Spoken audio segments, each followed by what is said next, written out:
त्याबद्दल कॉमेंट्स करण्याचं काहीच कारण नाही.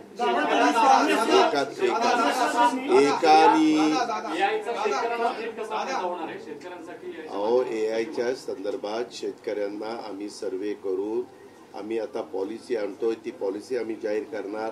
ती पॉलिसी जाहीर केल्यानंतर कुठल्या कुठल्या शेतकऱ्यांना त्याच्यामध्ये समाविष्ट व्हायचे ते ठरवणार.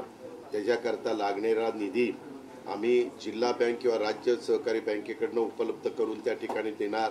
ट्राय पार्टी ॲग्रीमेंट त्या ठिकाणी करणार. मी ऊसाबद्दल फक्त सांगतो, बाकीच्या बद्दल पण कमी अधिक प्रमाणात आमचं असंच. अरे बाबा, राज्य सरकारच्या वतीनं कोणाच्या म्हणजे काय तुझ्या माझ्या वतीनं? अरे मी ॲग्रिकल्चर फायनान्स मिनिस्टर म्हणून मी तू माझं बजेट ऐकलेलं दिसत नाही. तो त्या दिवशी कामात होता. मी अतिशय व्यवस्थित विशद केलं आणि सांगितलेलं आहे. आम्ही AIचा वापर तर अनेक ठिकाणी करतोय. कॅबिनेटला दरवेळेस एकदा दोन हे असतात, विषय असतात AIचा वापर करण्याच्या संदर्भामध्ये.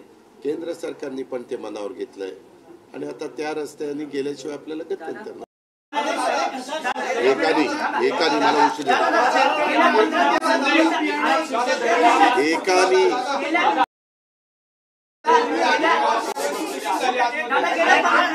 एकाने बोला गळ्यात नाही काय. गेल्या 15 दिवसात साहेबांची बैठक झाली, रयतची बैठक झाली, आजची बैठक, जयदादाच्या साखरपुड्यात तुमची भेट झाली. या सगळ्या भेटीकडे महाराष्ट्र एका अपेक्षेच्या नजरेनं बघतोय की पुन्हा तुम्ही एकत्र याल. संजय राऊत तर म्हणाले की काका आणि पुतण्या एकत्रच आहेत. ह्यामध्ये परिवारातलं साखरपुड्याचा कार्यक्रम असला तर परिवार म्हणून एकत्र येतात. ही महाराष्ट्राची संस्कृती परंपरा आहे. ही वर्षानुवर्ष चालत आलेली आहे. त्याच्यात बाकीच्यांनी फार काही चर्चा करण्याचं कारण नाही. तो पवार परिवाराचा अंतर्गत प्रश्न आहे, नंबर 1. नंबर 2, पवारसाहेब ज्या संस्थेचे अध्यक्ष आहेत त्या संस्थेमध्ये मी पण सदस्य म्हणून काम करतो किंवा ट्रस्टी म्हणून काम करतो. उद्याच्याला आम्ही तिथं जातो ते उपमुख्यमंत्री म्हणून जात नाही. रयत शिक्षण संस्थेच्या ह्याच्यात डॉक्टर विश्वजित कदम, रामशेठ ठाकूर, ज्यांचे चिरंजीव प्रशांत ठाकूर भाजपचे आमदार आहेत, आपले दिलीप वळसे पाटील, अनिल पाटील कर्मवीरांच्या वारसदार, असे अनेक जण वेगवेगळे, मी सगळ्यांची नावं घेत नाही, असे अनेक मान्यवर त्याच्यामध्ये आहेत. त्याच्यावर रयत 4.5 लाख सर्वसामान्य गोरगरिबांच्या मुलांना शिक्षण देणारी संस्था आहे. इथं असणाऱ्यापैकी कुणी ना कुणी रयतमध्ये शिक्षण 100% घेतलं असेल. आणि एक चांगली संस्था कर्मवीर अण्णांनी काढली. त्याचे पहिले अध्यक्ष चव्हाण साहेब होते, नंतर अध्यक्ष वसंतदादा झाले, आता पवार साहेब आहे. त्याच्यावर तिथं पण AIचा काय आपण वापर करू शकतो, नवीन शिक्षण कशा पद्धतीनं आपण त्या मुलांना मुलींना देऊ शकतो, त्याच्याकरता फंड्स कसे उभे करू शकतो, म्हणून ती मीटिंग होती. ती आपल्या मुलामुलींच्या भल्याकरताच होती. ती चर्चेमध्ये मी त्याकरता आज इथं झाली. हे पण AIच्या संदर्भातलं काम आहे.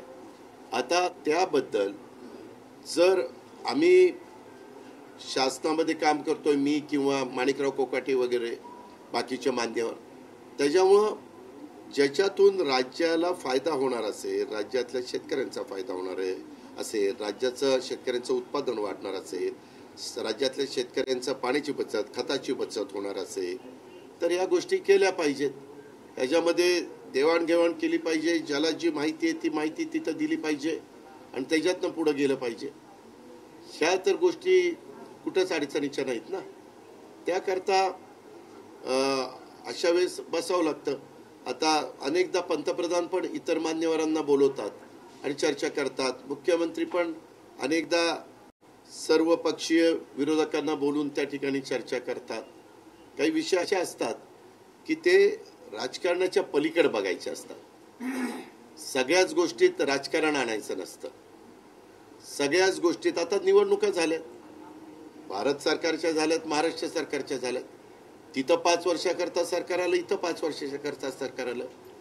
जनतेला काही गोष्टीला आम्ही बांधील आहोत. आम्ही काही शब्द जनतेला दिलेले आहेत आणि त्याची पूर्तता करण्याच्या करता अनेकांच्या मध्ये काही अनुभवाच्या बद्दलचे बोल असतील, काहींनी अभ्यास केलेला असेल, काहींचीकडे अधिकची माहिती असेल, तर त्या माहितीची विचाराची देवाणघेवाण, माहितीची देवाणघेवाण करणं हे आपल्या महाराष्ट्राला 1 मेला महाराष्ट्र दिन आहे, कामगार दिन आहे, 65 वर्ष महाराष्ट्राच्या निर्मितीला होत आहेत आणि ते महत्त्वाचं सुसंस्कृत महाराष्ट्रामध्ये सुसंस्कृतपणा कसा असला पाहिजे हे चव्हाण साहेबांनी आपल्याला शिकवलेलं आहे आणि त्या पद्धतीनं आम्ही ह्या वेगवेगळ्या मिटिंगला मी तरी हजर राहिलो. अमरावतीमध्ये जिल्हा रुग्णालयामध्ये एका रुग्णाला स्ट्रेचरवरून नेण्यात आलं, त्याच्या नातेवाईकांच्या हातात सलाईन देण्यात आले होते, सलाईनची बॉटल. मी माहिती घेतो बाबा. बघ मी तुला सांगू का, तुम्ही जे प्रश्न विचारतात सगळ्याच प्रश्नाचं तोंडपाठ माझ्याकडे उत्तर नसतं, पण तुम्ही असं लक्षात आणून दिल्यानंतर मी जरूर गाडीत बसल्यानंतर अमरावतीच्या कलेक्टर किंवा विभागीय आयुक्ताला फोन लावील काय नक्की झालंय. कारण तुम्ही ज्यावेळेस प्रश्न विचारता त्यावेळेस तो तुमचा अधिकार आहे, तो तुमचा हक्क आहे, तो तुम्हाला संविधानाने घटनेने दिलेला आहे. पण त्याच्याबद्दल दुसरी पण बाजू काय आहे, कारण मी उपमुख्यमंत्री म्हणून देणार, त्याच्यामुळे मला ती पण बाजू समजून घ्यायला पाहिजे. जरूर समजून घेईल आणि त्याच्यात काही चुकीचं घडलं तर योग्य ती कारवाई संबंधितांच्यावर करण्याच्या त्या हल्ल्यामध्ये राष्ट्रवादी आणि काँग्रेसचा